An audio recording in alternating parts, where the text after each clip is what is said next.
बयान आया था कि जिस पंचायत इलाका में किसी तरह की घटना हो उसका जिम्मेवार मुखिया को माना जाएगा। तो भी बिहार के मुखिया है।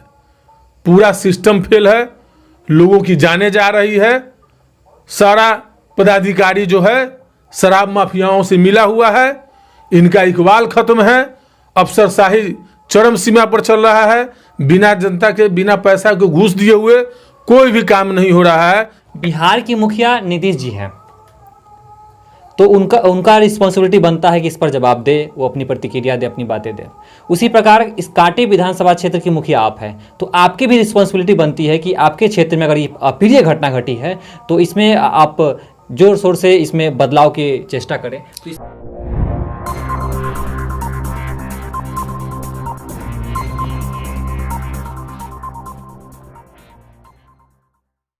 चल रहे हैं कुछ मुद्दाओं की, ठीक है।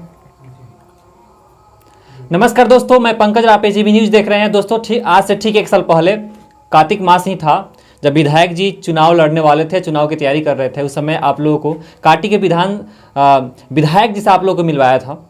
आज फिर विधायक जी हमारे पास हैं और आप लोगों को सोचा कि आप लोगों से मुलाकात करवाऊं। आइए उनसे कुछ सवाल करते हैं, क्योंकि अब कुछ दिन शासन कर भी लिए हैं, तो क्या कुछ बदलाव लाए हैं अपने शासन व्यवस्था में, और कांटी के तमाम जनताओं को क्या कुछ बदलाव देखने को मिला है, आगे क्या कुछ उम्मीद कर सकते हैं कांटी की जनता। आइए उनसे बात करते हैं।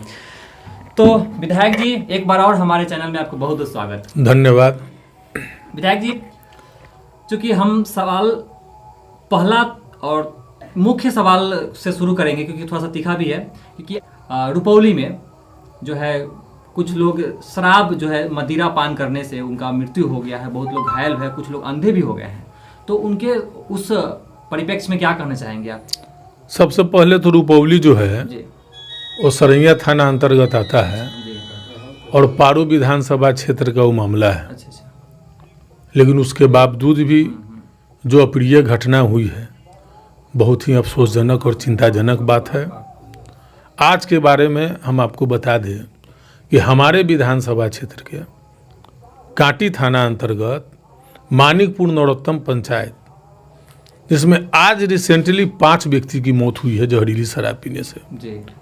और दर्जनों भर लोग अभी जो है इलाजरत है, जिसमें 2-4 बहुत गंभीर स्थिति में है, और तमाम लोगों को पहले आंख की रोशनी गई है जी जी। और उसके बाद तड़पते हुए मौत हुआ है। ये बहुत ही भयानक घटना है और जितना भी दुख प्रकट किया जाए कम है।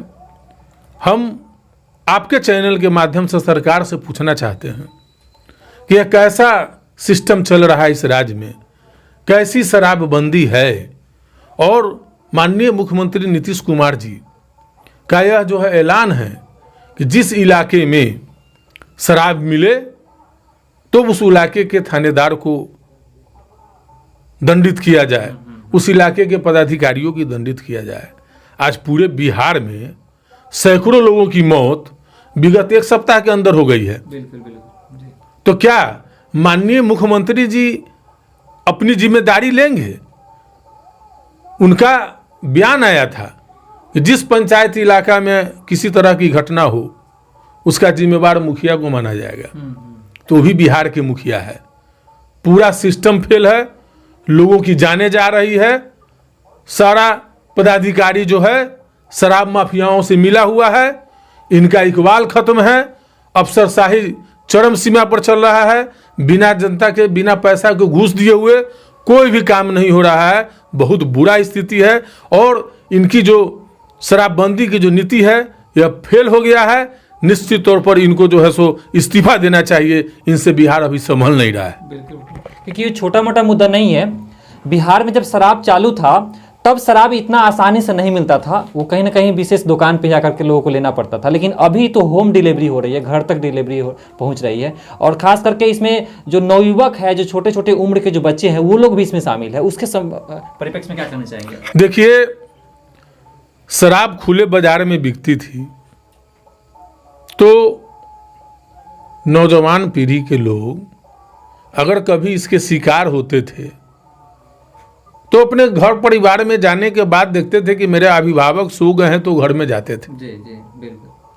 आज जो हालात बना दिया गया है, शराब के पीछे पुलिस महकमा को दौड़ाया जा रहा है और शराबबंदी के कारण जो नौजवान है जिनको कोई आय नहीं है, आय का स्रोत नहीं है, वो गांजा, हफीम और चरस पर उनका दिमाग चला गया है।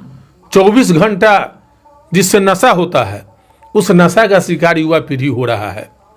और मेरा मानना है कि सरकार ने जो शराबबंदी की, मैं भी उसका स्वागत करता हूं, और महागठबंधन की सरकार ने निर्णय लिया था नशा मुक्त समाज हो, इसका हम कल्पना करते हैं। लेकिन यदि अगर सरकार से अगर बंद नहीं सफल करा पा रहे हैं, लोग हर जगह शराब मिल रहा है, जिस तरीके से बड़े बड़े कंपनियां जो है, रेस्टोरेंट हो, बड़े बड़े होटल है, बहुत ऐसी कंपनियां हैं जो घर बैठे आपको डिलीवरी करती है सामानों का, उसी तरीके से घर बैठे शराब का डिलीवरी हो रहा है। तो हम निश्चित तौर पर हम ये निश्चित कहेंगे कि इनकी नीतियों के कारण, इनका विफलता के कारण, इनका निकम्मापन के कारण युवा वर्ग जो है गुमराह हो रहा है और उनका भविष्य खराब हो रहा है। बिहार की मुखिया नीतीश जी हैं, तो उनका रिस्पॉन्सिबिलिटी बनता है कि इस पर जवाब दे, वो अपनी प्रतिक्रिया दे, अपनी बातें दे। उसी प्रकार इस कांटी विधानसभा क्षेत्र की मुखिया आप हैं, तो आपकी भी रिस्पॉन्सिबिलिटी बनती है कि आपके क्षेत्र में अगर ये अप्रिय घटना घटी है तो इसमें आप जोर शोर से इसमें बदलाव की चेष्टा करें। तो इसमें देखिए, इसमें आपकी हम एक जनप्रतिनिधि हैं, इस विधानसभा क्षेत्र के हम जनप्रतिनिधि है और सरकार में वो है, प्रशासन उनको चलाना है। हम लोग अपनी बात कर सकते हैं, अपनी विचार को रखते हैं समाजों में, लेकिन अंकुश लगाना, प्रशासनिक दृष्टिकोण से कार्रवाई करना, ये जो सरकार के लोग हैं उनका काम है। हम तो समाज में घूमते हैं तो अवेयरनेस के काम करते ही हैं, लोगों के बीच में जो है सो जागरूकता की बात करते ही है कि नशा से मुक्ति हो, नशा मुक्त समाज हो। और शराबबंदी लागू है तो इसको लागू करने का काम तो सरकार का न है, हमारा अपना नैतिक कर्तव्य है। वो कर्तव्य आज हमारा कांटी विधानसभा क्षेत्र में जो है से कि 5 जान गई है और जान जाने की आशंका है, तो हम अपनी बात आप ही के माध्यम से सरकार को पहुंचा रहे हैं।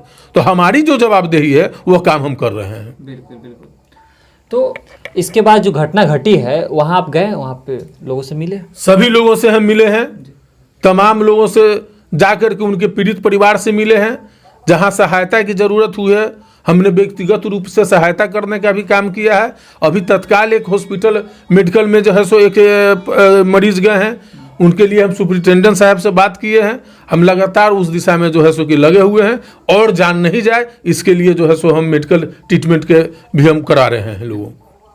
दूसरा सवाल विधायक जी आपसे ये है कि जब आप जीत करके आए थे और आपका पहला इंटरव्यू हम लिए थे, तो आपने HAB न्यूज़ के कैमरे में बोले थे कि मेरे आने के बाद कांटी को एक पर्यटन स्थल के रूप में हम बनाना चाहेंगे, जैसे कांटी के छिन्नमस्तिका मंदिर है, और मजार की भी कुछ बात किए थे। तो उस बारे में आपका क्या कदम रहा? देखिए, हमने जीतने के बाद जो बातें आपसे कही थी, पहला विधानसभा सत्र चला था, उस विधानसभा सत्र में ही हम मजबूती से कांटी के माँ छिन्नमस्तिका मंदिर हो, दागा तेगे अलीसा रहमतुल्लाह अलैह शरीफ सुरकाही शरीफ हो, चाहे कोठिया शरीफ मजार हो, तीनों जो धर्म स्थल है जहाँ हजारों और लाखों में श्रद्धालु आते हैं, उन तीनों धर्म स्थल को पर्यटन के रूप में विकसित करने के लिए हमने विधानसभा में आवाज़ उठाने का काम किया है और निरंतर हम उनके मंत्री से भी मिलने का काम किया है।